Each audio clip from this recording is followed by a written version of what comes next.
You're listening to the Arcade Radio Network. Time for another episode of Amiga Flashback, the show that takes you back to the 80s and 90s.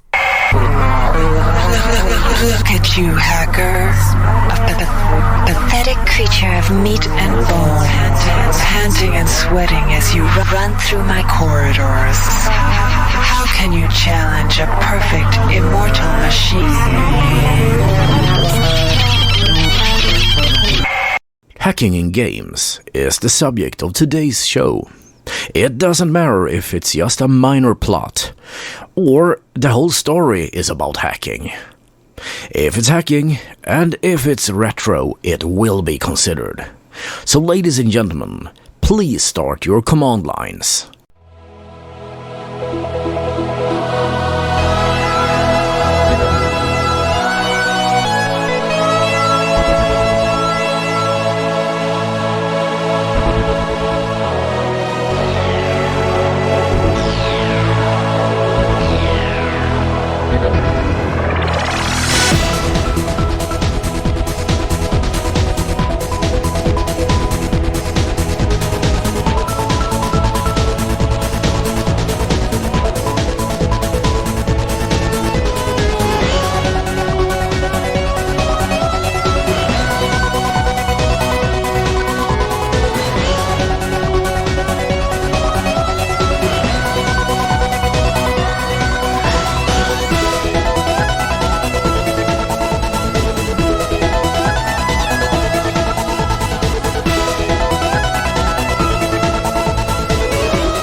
I hack stuff for money. Yep, that's right, I'm a pen tester. So I actually do have a clue on how it's done. But this does not matter today. We're all about computer games and hacking right now. Fictional hacking can be stupid, or actually fairly plausible. if it's the latter, I am willing to include the game in today's show. So all games here are at least not totally out there when it comes to telling you how it's done. But I have taken huge liberties with what I consider plausible because it's a story and it's a game. In order to run this podcast hacking simulation, you will need to install Suspension of Disbelief, version 18.17 or later. In short, the stories told here are so compelling, within reason of course, that even huge flaws in how hacking is done can be accepted as the correct way to do it. Yeah, just accept it I guess.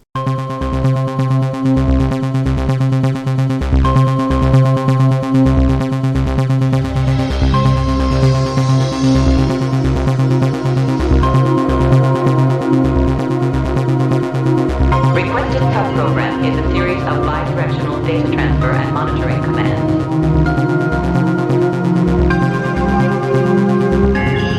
Processing. Stand by. Stand by. Stand by. Stand by.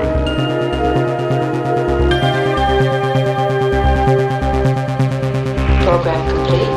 Enter when ready.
Hacker is a graphic adventure. It was made by Activision and released in 1986. It's made to have you thrown in without a clue of what's happening or what to do. According to C64wiki.com, this is most of the manual for the game. Other computer games often have lengthy instructions to explain how the game is played. Hacker is not like other computer games. We have told you how to load the program. Everything else is up to you. A real-life hacker would proceed by trial and error, and that is how you play this game. The only tip we'll give you is this: don't play hacker like a standard adventure. You will get further, faster, if you just try things out, instead of trying to decide what the next most logical step would be.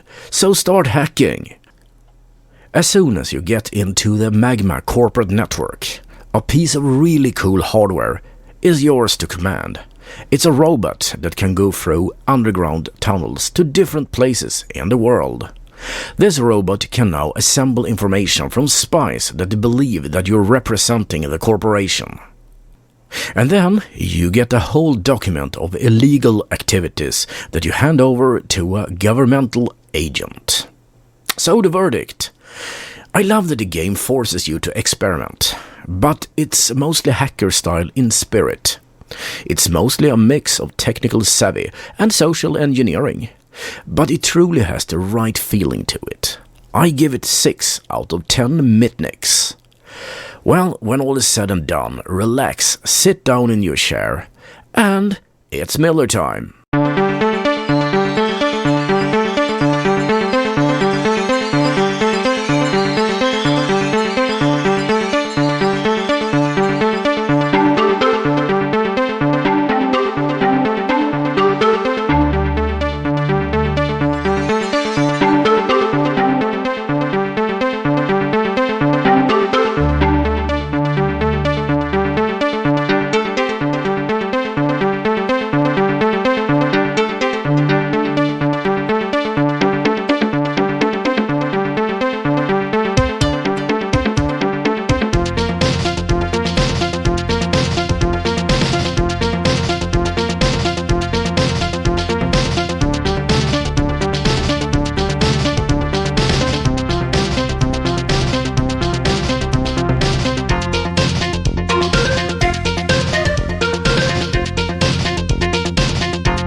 The next game up is Uplink, released in 2001 for the PC.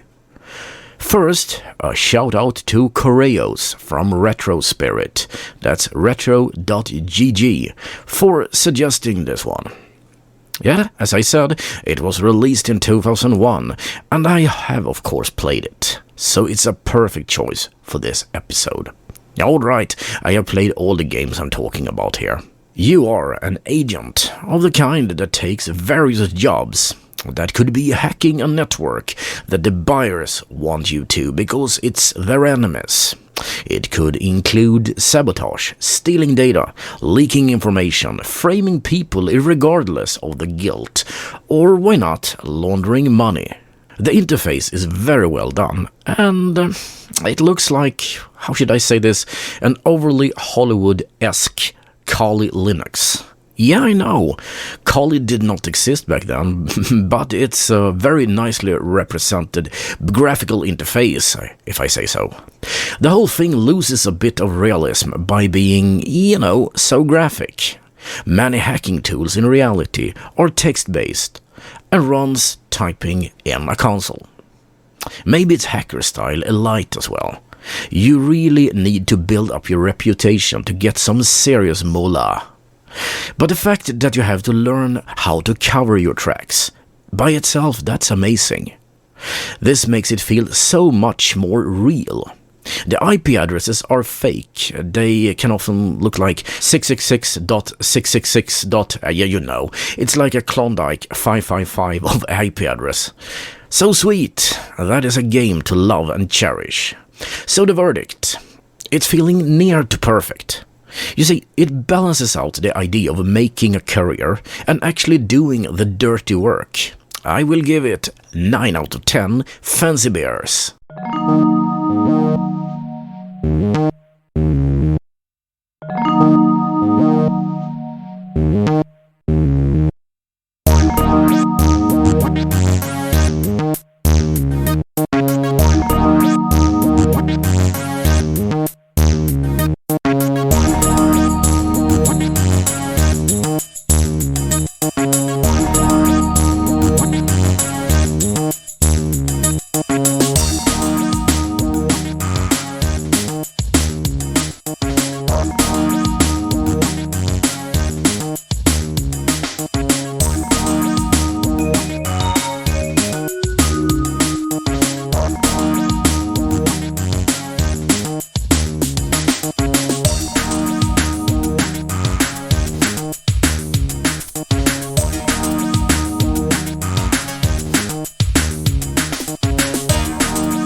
Why is it that no one listens to me?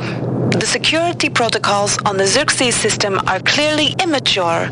Some idiot hacked into the primary data loop last night and made Xerxes sing Elvis Presley songs for 3 hours. I finally had to pull the voice subsystem offline. What would happen if someone with a real agenda got into him? Okay, yeah, well, talk about a dark foreshadowing. Because of course he gets hacked. Xerxes is the artificial intelligence that answers the question: if the last AI we built went on a murderous rampage, wouldn't it be better if we made the next one dumb as a brick? System Shock 2, yeah, that's a game we have spoken about earlier, you know, in the Good Games Bad Endings episode of this podcast. So no more about that. But the AI getting hacked made the whole attack against the von Braun go from a bad defense situation to a total success for the intruders. You see, root access is not something you want Shodan's mad experiments to have on your ship. Dumb AI means defenseless AI, so there. The game itself has a very cyberpunk approach to hacking as a skill, but it's not very well done. So I will not delve into this. So okay, the verdict. The hacking trope of System Shock is not very believable, but then again, a game that has telekinesis as its main skill is hard to really see in that way. It's a great game, but the hack feeling not so good. However, the plot device of Xerxes being a total Windows ME security-wise, that is something I like.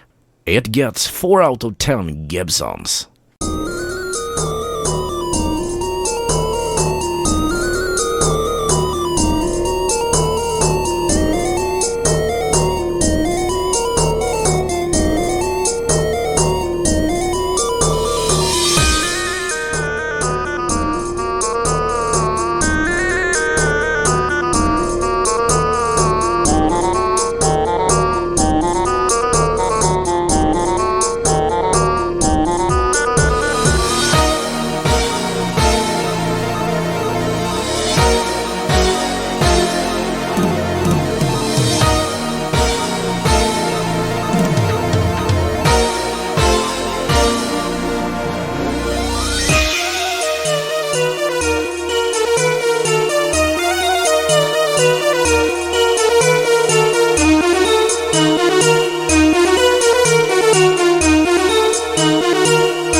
Sir, the robots are revolting.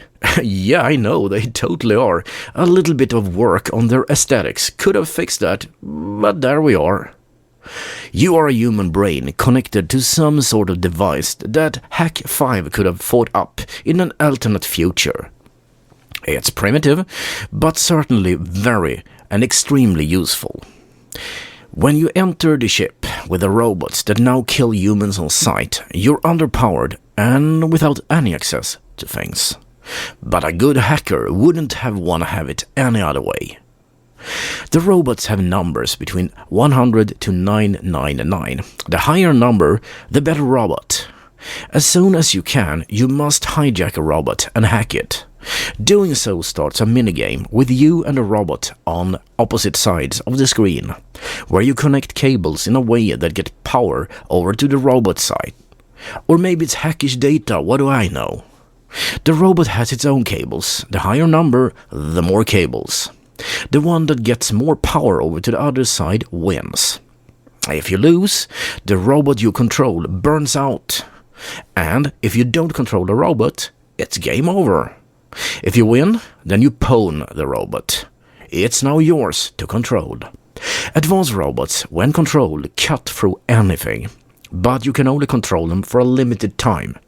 So you jump between defense droids, maintenance drones, and drink trays on wheels. No, I'm not kidding here. This game is hard for real, but the Amiga version was for some reason much easier. The verdict? Yeah, well, it's hacking in a way that one day may actually become realistic. That will be a weird time. Tough, but a very nice game. Replayability is so-so. It gets 7 out of 10 Xerxes.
Computer games are not the only ways you can talk about hacking.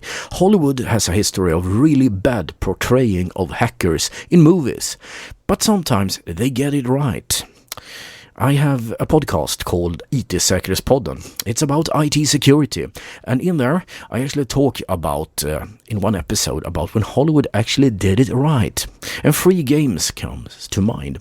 The first one is WarGames, the other one is Matrix Reloaded, and the third one, with its penny-shaving magic, that would be Office Space. So yeah, Hollywood can do it right, and they can do it wrong as well.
To joke about this, don't we?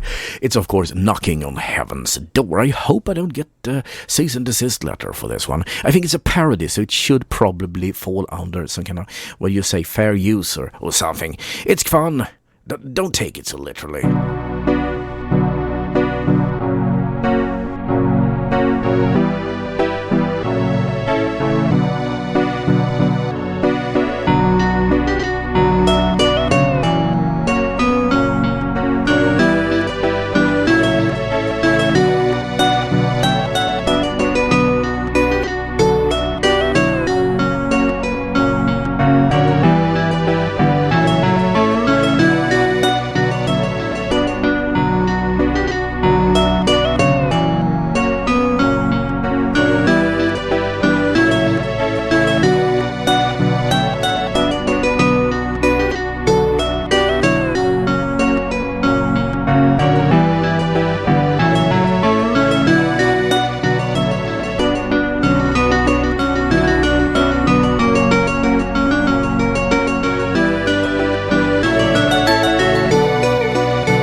you think about it, I would say that WarGames, the movie we're talking about, is basically a computer game in itself.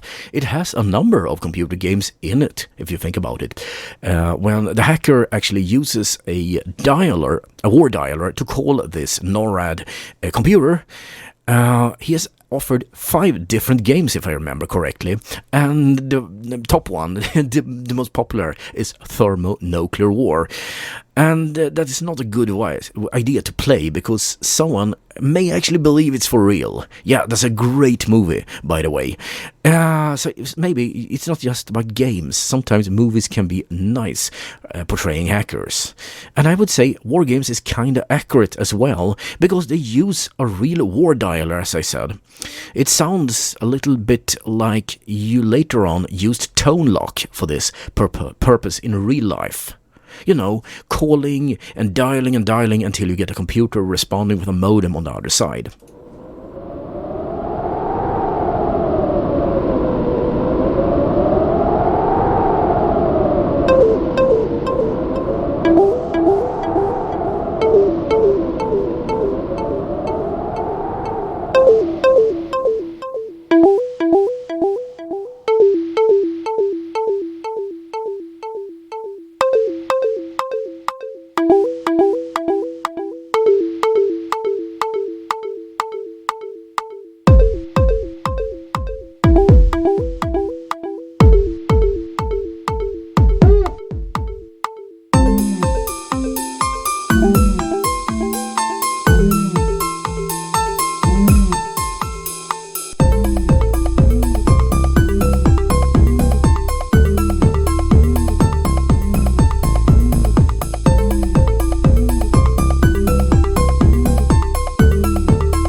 And another movie, I'm listing those that I had on the podcast, on the IT security podcast. It's Matrix Reloaded. It's not a good movie. It's a really bad one, if you ask me.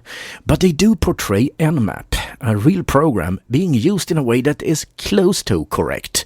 But it's fun to see it because I have seen it so many times in real life. So yeah, if it's good enough for Neo and Trinity, it's good enough for you.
have to admit that I'm not really good with this kind of, financial crimes investigations. So it's a little bit out of my remit. But, Office Space, they actually do a real thing called penny shaving. And they do other stuff. Salami slicing, it's called. Basically, they take the roundings of the cents and kind of deposit it on their own accounts. This is a real attack, really. But I wouldn't recommend it. Banks are kind of good at spotting this.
What a weird ending of a song. Anyway, this is DJ Daemon thanking you for listening to Amiga Flashback, the 21st episode. Lucky 21, I guess. Well, next Saturday, a new podcast as per usual. Thanks for listening.